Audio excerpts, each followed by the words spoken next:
విదేశాల్లో వైద్య ఉద్యోగ అవకాశాలు మరియు ఇంటర్న్షిప్ల కోసం ఇప్పుడే సంప్రదించండి యార్కుడ్ ఇంటర్నేషనల్ 99% ప్లేస్మెంట్ గ్యారంటీ. బిడ్డ అది ఇది అన్నారు.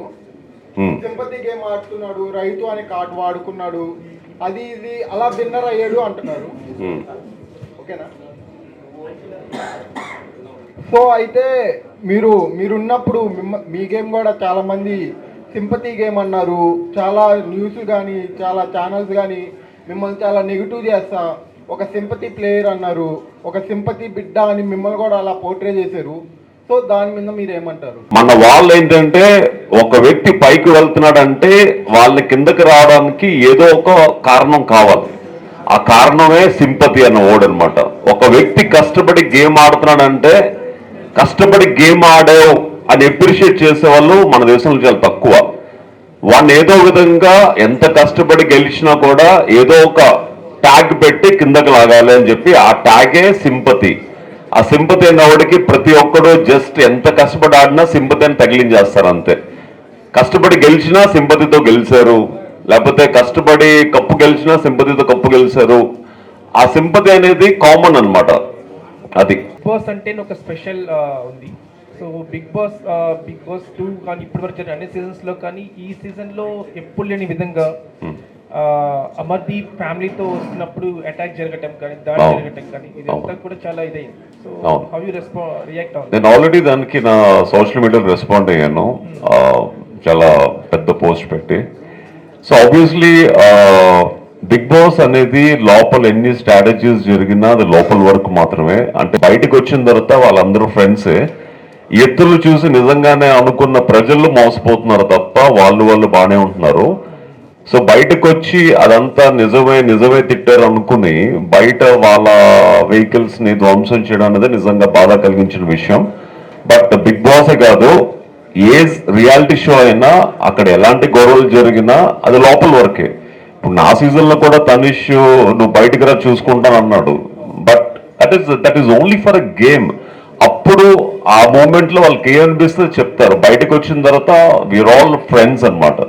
So Pallavi, Prashanth and Amardeep also they are good friends. But లోపల గేమ్ పరంగా ఒకళ్ళు తిడితేనే మనకి ఒకళ్ళ దగ్గర నుంచి మనకి రెస్పాన్స్ వస్తుంది.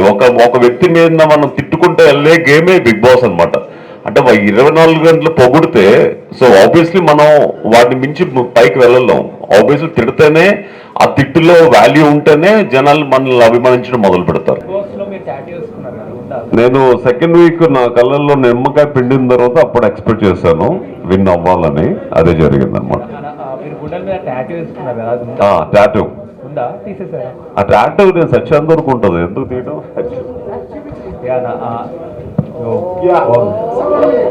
అంటే చాలా మంది ఫ్యాన్స్ హీరోస్ కోసం టాటూలు వేసుకుంటారు. అంటే నేను మంచోన్నో చెడ్డోన్నో ఫూల్నో ఈడియట్నో తెలియదు, కానీ ఒక ఫ్యాన్స్ కోసం ఫస్ట్ టైం హార్ట్ మీద టాటూ వేసుకున్న సెలబ్రిటీ నేనే అనమాట ప్రపంచంలో. సో పూలే చొక్క మీమ్స్ పేజ్ మీరు. సో మీ బిగ్ బాస్ టైంలో చాలా సపోర్ట్ చేశాను మీకు. I voted for you also. So నాకు నచ్చిన ఫేవరెట్ డైలాగ్ ఏంటంటే, ఇదంతా నాటకం కాబట్టి నాటకం ఉంది కదా, ప్లీజ్ టెల్ దట్ నౌ. అది అంటే బిగ్ బాస్ అనేది సినిమాల ఇమోషనే బిగ్ బాస్ డైలాగ్స్ అనమాట. అది అంటే సినిమా అంటే మీకు చాలా మంది ఏంటంటే సినిమా హీరోల్ని చాలా పూజిస్తారు, సినిమా నచ్చితే గుండెల్లో పెట్టుకుంటారు. That's all scripted. But Bigg Boss లో జరిగే ప్రతి డైలాగు ఎవరు మాకు రాసిచ్చింది కాదు. అంటే మా ఇమోషన్స్ కి ఎప్పుడు ఎలా రియాక్ట్ అవుతుందో తెలియదు కాబట్టి అప్పుడప్పుడు ఆ ఇమోషన్స్ తగ్గట్టు మన లోపల నుంచి తనుగొచ్చేస్తూ ఉంటాయి డైలాగ్స్. చాలా మంది ఆ డైలాగ్స్ ని నిజంగా రాసుకున్న సినిమాలో కూడా యూజ్ చేస్తున్నారు. ఆ బరాబర్ అనే డైలాగు ఇవన్నీ చాలా ఫేమస్ అయ్యాయి అనమాట. ఇక్కడ జరుగుతున్నంత నాటకం కాబట్టి నాటకం. సో ఇంకో క్వశ్చన్ ఏంటంటే, I just wanted to ask, ఎవరైతే గెలిచిన వాళ్ళు కానీ runner. Hi, this is Dimple Hayathi. Please subscribe to India glitz Telugu. Hi, నేను మీ రవివర్మ. సబ్స్క్రైబ్ చేయండి India glitz Telugu. Hi, this is Aadi Sai Kumar. Subscribe to India glitz Telugu. Hi, this is Srinivas Vadlamani, Telugu character artist. Please subscribe India glitz Telugu.